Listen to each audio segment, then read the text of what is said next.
وہ انڈیا کی ایک وزیر اعظم عورت گزری تو کسی نے اس سے کہا کہ پاکستان نے تو تمہیں شکست دی ہے، تم جیت نہیں سکے بڑا ملک ہو کے. کہنے لگی کوئی بات نہیں، تھوڑا وقت ٹھہر جاؤ، ہم ان پر تہذیبی جلگار کریں گے، ان کے گھروں میں ننگا ناچ کریں گے، یہ گندی تصویریں دیکھیں گے، یہ گند میں الجھ جائیں گے. اور جو قوم گند میں الجھ جایا کرتی ہے وہ پھر کسی سے لڑنے کی طاقت نہیں رکھتی، اس کے اندر ڈٹ جانے کی ہمت نہیں ہوتی، اس کی غیرت کے جنازے نکل جاتے. دل کرتا ہے جل جائے وہ جل جائے جہاں سے برائی پھیلتی، تباہ ہو جائے وہ علاقے جہاں سے گند ہوتا ہے. لوگ گند کی کمائی کھاتے ہیں، گند کی. ایکٹروں کے ساتھ کھڑے ہو کے فوٹویں کھچاتے ہیں اور گناہ پہ فخر کرتے ہیں، اور گندے لوگ کہتے ہیں اللہ کا فضل ہے ہم گند پھیلا رہے ہیں، ثم معاذ اللہ. لوگ گناہ پہ فخر کرتے ہیں چوکوں چوراہوں میں. محمد بن قاسم آئے ہندوستان پہ راجہ دہر کے مقابلے میں، نوجوان میری طرف دیکھے اور صحیح ہو کے بیٹھے، خاصے صحیح ہو کے بیٹھے، تقریر نہیں کر رہا، جذبات کا، میرے جذبات سنے، دل کے پھپولے جل رہے ہیں سینے کے داغ سے. اللہ کی قسم روح کی گہرائی سے بات کر رہا ہوں، وہ بات کر رہا ہوں جو سینہ کہہ رہا ہے کہ پھٹ جائے اور کہنا نہ پڑے. قرآن و حدیث پڑھتے ہیں اور پھر اپنا حال دیکھتے ہیں تو لگتا یہ ہے کہ عذاب قریب آ گیا ہے، لگتا ہے زمین پھٹنے والی ہے، آسمان گرنے والا، لگتا ہے قریب آ گیا ہے سارا کچھ. سمجھے کیا عرض کر یہ بات اگر آپ سمجھ گئے تو قیمت وصول ہو گئی. اس کو سمجھ گئے تو سمجھ لیں آپ کے مزاج کے اندر اللہ نے تبدیلی پیدا کر دی. محمد بن قاسم 18 سال کا جوان، ایک عورت کی عزت پر راجہ دہر ہندو نے حملہ کیا، محمد بن قاسم بچانے آئے. جب ہندوستان آئے فوج تھوڑی تھی، علاقہ تھوڑا تھا، راجہ دہر کی فوج بہت زیادہ، اور پھر اپنا عرب چھوڑ کے یہاں آ کے ہندوستان میں اس کے علاقے میں اس پہ حملہ کرنا، حالات خراب تھے. محمد بن قاسم پریشان ہے. ایک بزرگ نے دیکھا، کہنے لگے پریشان کیوں ہو؟ کہنے لگا سوچتا ہوں علاقہ بھی اس کا، فوج بھی اس کی، میرے فوجیوں کو تو رستوں کا بھی نہیں پتا، کیسے جنگ کریں گے، کدھر سے آئیں گے، اور پھر ہمیں زبان بھی نہیں آتی، کیسے کام ہوگا، ڈر رہا ہوں. 2-4 دن گزرے تو محمد بن قاسم اشاش بشاش ہو گئے.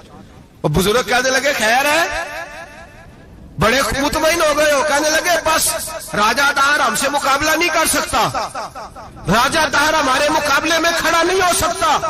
وہ گرا کے گرا، وہ لڑکھڑایا کے لڑکھڑایا، ریزہ ریزہ ہو جائے گا. آپ کو کیسے خوشخبری مل گئی؟ کہنے لگے مجھے پتا چلا ہے کہ راجہ دہر ذہن کا گندا ہے، وہ تو چچا کی بیٹی کو نہیں چھوڑتا، ماموں کی بیٹی کو نہیں چھوڑتا، خالہ کی بیٹی کو گندی نظر سے دیکھتا ہے. جس کا ذہن گندا ہوتا ہے وہ کسی کا مقابلہ نہیں کر سکتا. ہمیں فتح ہوگی، فتح، وہ گرے گا. وہ بزرگ کہتے ہیں میں سمجھ گیا کہ واقعی سے فتح ہوگی. آج کشمیر کیوں آزاد نہیں ہو رہا، فلسطین میں آگ کیوں لگی ہوئی ہے؟ مسلمان جب تک ذہن کا گندا ہے کمزور ہے، جب تک ذہن کا ناپاک ہے کمزور ہے. حضرت سعد بن ابی وقاص رضی اللہ تعالیٰ عنہ فرمایا کرتے تھے اللہ مسلمان کی مدد اتنی دیر تک کرتا رہتا ہے جتنی دیر تک مسلمان کا ذہن صاف رہتا ہے، کردار پاک رہتا ہے. آگ اس لیے معاشرے میں لگی ہے. نوجوانوں تم کہتے ہو کامیابیاں نہیں ملتی، اسے کیسے کامیابی مل سکتی ہے جس کا ذہن ہی صاف نہیں؟ وہ کیسے دنیا کی بازی جیت سکتا ہے جس کی نگاہ ہی پاک نہیں؟ وہ کیسے آگے بڑھ سکتا ہے جس کے کردار میں پاکیزگی نہیں؟ اپنے آپ کو پاک کر لو، اللہ ہر مشکل میں تمہاری مدد فرمائے گا، ہر رستے میں تمہاری مدد فرمائے گا. اور میں نے کہا جب آدمی ناپاک ہوتا ہے تو رب کریم اس سے عبادت کی لذت چھین لیتا ہے. اور اللہ کی سب سے بڑی سزا یہ ہے کہ کسی کو سجدہ نہ لمبا کرنا دے. رب کریم سب سے زیادہ اس سے ناراض ہے جس کو قرآن پاک کے کھولنے کی توفیق نہ ہو. سب سے زیادہ رب کریم اس شخص سے ناراض ہے جو اللہ کی بارگاہ میں جھکنے کی لذت چھوڑ جائے. میرے نبی پاک سید عالم علیہ السلام کے صحابہ لمبی عبادتیں کرتے تھے، لمبی. کسی نے کہا تھا روم کے بادشاہ تھے کہ یہ مسلمان فاتح کیوں ہو جاتے ہیں؟ تو اس نے کہا میں نے مولا علی کے زمانے میں جاسوسی کرائی تھی، پتا کیا تھا کہ ہر میدان میں کامیاب کیوں ہوتے ہیں. تو کہتے میں نے دیکھا یہ دن کے مجاہد ہوتے ہیں پر رات کے عابد ہوتے ہیں. اب آگے بڑھتے ہیں. قرآن مجید نے سورہ نور کی آیت نمبر 30 میں کہا کہ کل للمؤمنین یغضوا من ابصارہم، فرمایا کہ اے محبوب علیہ السلام مومن مردوں سے کہہ دو کہ اپنی نظریں جھکا کے رکھیں، اپنی نظریں. اور اگلی آیت میں فرمایا وَقُلْ لِلْمُؤْمِنَاتِ يَغْضُضْنَ مِنْ أَبْصَارِهِنَّ، فرمایا کہ اے محبوب مومن عورتوں سے بھی کہہ دو کہ اپنی نظریں جھکا. مرد بھی اپنی نظر جھکا کے رکھے گا عورت کی طرف، لیکن یہ ساری پابندی صرف مرد پر نہیں، عورت بھی غیر محرم کا چہرہ نہیں دیکھے گی، اس پر بھی اسی طرح نظر جھکانے کا حکم ہے جس طرح کہ وہ ہر دکاندار کو بھائی جان کہہ کے گفتگو کرنے کی اس کو بھی اجازت نہیں ہے کہ وہ سمجھے کہ پابندی تو مرد نے کرنی تھی، میں نے تھوڑی کرنی تھی. وہ جس کے پاس جائے، جہاں بھی جائے، ڈاکٹر کے پاس جائے، باہر جائے، تو وہ جس طرح مرضی اس کا دل چاہے وہ بات چیت کرے، اس کی عورت کو بھی اجازت اسلام نہیں دیتا. بنیادی طور پہ اسلام شرم و حیا کا دین ہے، حیا کی بات کرتا ہے. حیا کی جب ہم تعریف کرتے ہیں تو حیا کی تعریف یہ ہے کہ کوئی کبھی چیز دیکھ کے نا تو آپ کی طبیعت میں کراہت محسوس ہو، آپ کوئی غلط جملہ منہ سے نکالتے ہوئے ذرا جھجکیں، آپ کوئی غلط بات کرتے ہوئے تھوڑا بوجھ محسوس کریں. ہمارے ہاں تیزی سے فروغ پایا ہے بے حیائی نے. سنگیوں کی محفلیں، یاروں کی محفلیں، اس میں غلیظ گفتگو ہوتی ہے الا ماشاء. جن دوستوں کو بڑی پاک صاف گفتگو کرنی چاہیے. دوستی کا رشتہ بڑا مقدس رشتہ ہے، جو یہاں ایک دوسرے سے پیار کریں گے جنت میں بھی اکٹھے داخل کیے جائیں گے. شرط یہ ہے کہ پیار اللہ رسول کی رضا کے لیے ہو، لیکن اس کے اندر اگر آپ کی گفتگو کچی ہو، کمزور ہو، فحاشی والی ہو، عریانی والی ہو. وہ ہمارے ہاں تو اب اس کو لوگ فیشن سمجھتے ہیں، اس کو مردانگی کی علامت سمجھتے ہیں کہ وہ جی ساری باتیں جی وہاں ہو گئی اور جس کا جو جی چاہا اس نے کہا. آپ جب حیا کے دائرے میں ہوتے ہیں تو آپ خود بھی سکون محسوس کرتے ہیں. دیکھیں نا، آپ کو نیند سکون سے کہاں آتی ہے؟ جہاں کمرہ بند ہو، چاروں جانب دیوار ہے، اوپر چھت ہے، خالی دروازہ بھی کھلا ہوا ہونا تو جب بندہ سکون لینا چاہتا ہے تو کہتا ہے یار ذرا دروازہ ذرا بند کر دو. وہ اچھی طرح اپنے آپ کو چھپا لیتا ہے نا حیا کے پردے میں، تو اللہ اسے سکون عطا کرتا ہے. اور جو اس سے بھی زیادہ ٹھنڈی نیند میں جانا چاہتا ہے وہ کہتا ہے لائٹ بھی بند کر دو.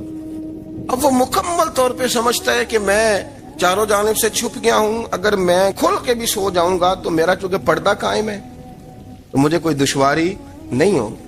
آپ جب چھپ جاتے ہیں، جب آپ حیا کے اندر سمٹ جاتے ہیں، جب آپ چادر کے اندر آ جاتے ہیں تو آپ بہت ساری جگہوں پہ آسانی محسوس کرتے ہیں. تو حیا تو آپ کو سکون دیتی ہے، حیا تو دل کو راحت دیتی ہے.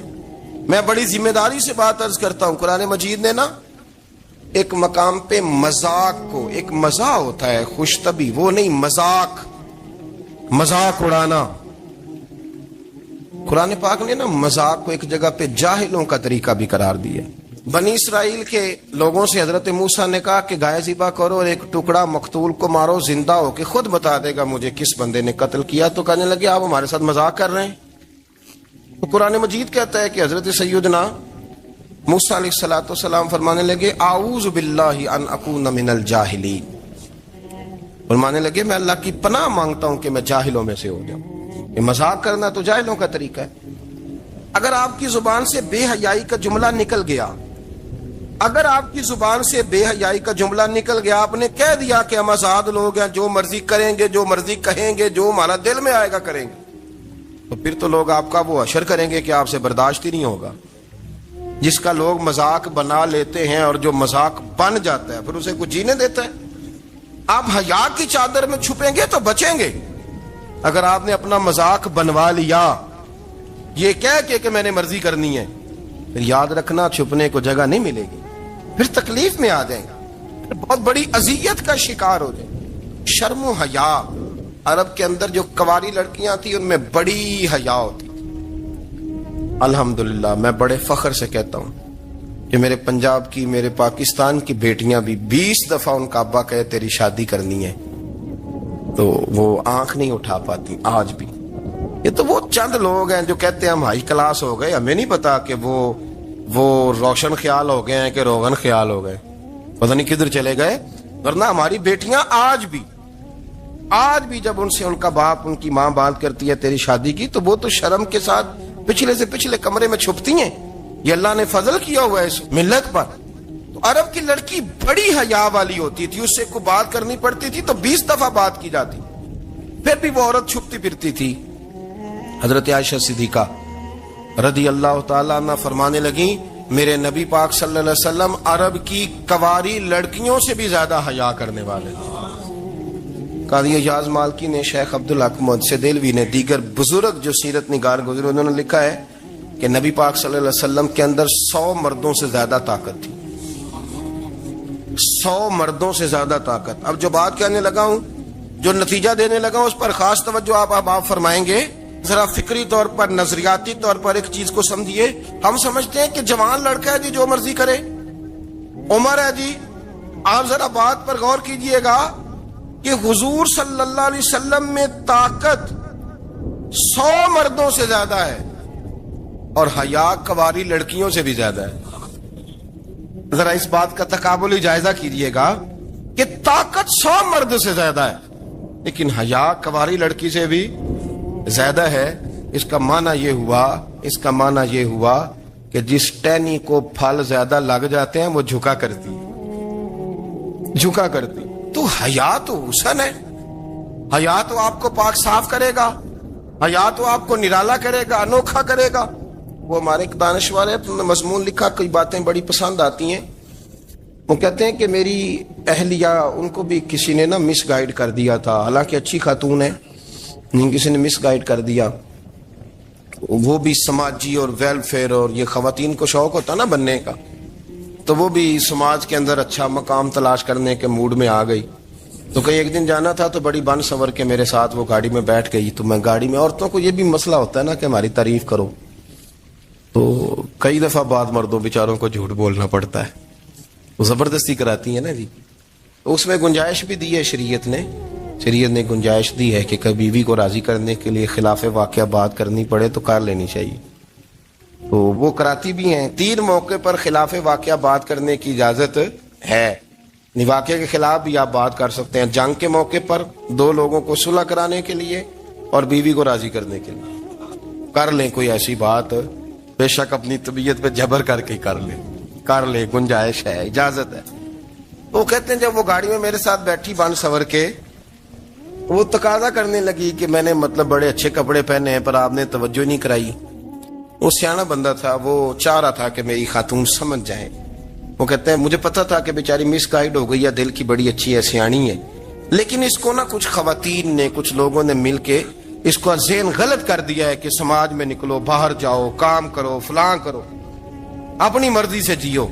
تو میرے ساتھ گاڑی میں بیٹھی کہیں جانے کے لیے، تو مجھ سے کہنے لگی کہ آپ نے میری طرف توجہ ہی نہیں کی، آپ نے کوئی ذکر ہی نہیں کیا کہ میں کیسی لگ رہی ہوں۔ تو وہ کہتے ہیں میں نے اسے کہا کہ اگر تو ناراض نہ ہو تو پھر میں صحیح والی تعریف کر دوں۔ تو اس نے کہا کہ آپ کر دیں۔ تو کہتے ہیں میں نے درد سے اور خلوص سے اپنی بیوی سے کہا، خلوص کے ساتھ میں نے کہا میں تو روز گھر ہوتا ہوں، روز شام کو گھر ہوتا ہوں، اگر تو میرے لیے تیار ہوتی تو میں تیری تعریف کرتا، لیکن آج تو باہر جانے کے لیے تیار ہوئی، تو پھر ان سے تعریف کی امید رکھ جن کے لیے تو نے تیاری کی ہے۔ میرے لیے تیاری کرتی تو میں تو ہر شام تیرے پاس ہوتا ہوں۔ کہتے وہ میرے لفظوں میں درد تھا تو وہ بھی رو پڑی۔ تو کہنے لگی آپ گاڑی روک دیں، مجھے باہر جا کے کسی کو راضی نہیں کرنا، میں نے اسے راضی کرنا ہے جس کو رب کریم نے میرا شوہر بنایا ہے اور میرے لیے منتخب کیا ہے میرے ماں باپ کو۔ میں واپس لوٹتی ہوں۔ یہ ایک پہلو ہے سلگتا ہوا، اس کو سمجھا جائے۔ رسول کریم صلی اللہ علیہ وسلم عرب کی کنواری لڑکیوں سے زیادہ حیا والے تھے، کنواری لڑکیوں سے زیادہ حضور حیا فرمایا کرتے تھے۔ جب خانہ کعبہ کی مکہ شریف میں تعمیر ہو رہی تھی نا، اہل عرب اس کو تعمیر کر رہے تھے، تو نبی پاک صلی اللہ علیہ وسلم اپنے چچا حضرت عباس کے ساتھ خانہ کعبہ کی تعریف میں مصروف تھے۔ تو عرب کے لوگ چونکہ لمبا کرتا پہنتے تھے پیروں تک، تو نیچے اگر کسی وقت کوئی چیز نہیں بھی ہوتی تھی تو کسی کو وہ نظر نہیں آتی تھی، چونکہ پردہ رہتا تھا، ایک لمبا کرتا پہنا ہوا ہوتا تھا۔ تو جب بچے، سرکار کی عمر مبارک بھی ابھی تھوڑی تھی، تو اس طرح بچے جب نکلتے تو وہ کئی دفعہ اپنی تہمت اتار دیتے نیچے سے، اور کوئی مزدوری کرنے لگتے تو 3-4 طے کر کے تہمت کی کندھے پہ رکھ لیتے، جس طرح کبھی دیہاتوں میں لوگ کپڑا سر پہ رکھتے تھے کہ اوپر اگر کوئی وزنی چیز رکھیں گے تو وہ تکلیف نہیں دے گی۔ نبی پاک صلی اللہ علیہ وسلم بھی سب لوگوں کے ساتھ خانہ کعبہ کی تعمیر میں شامل تھے۔ تو حضرت عباس رضی اللہ تعالیٰ عنہ نے کہا،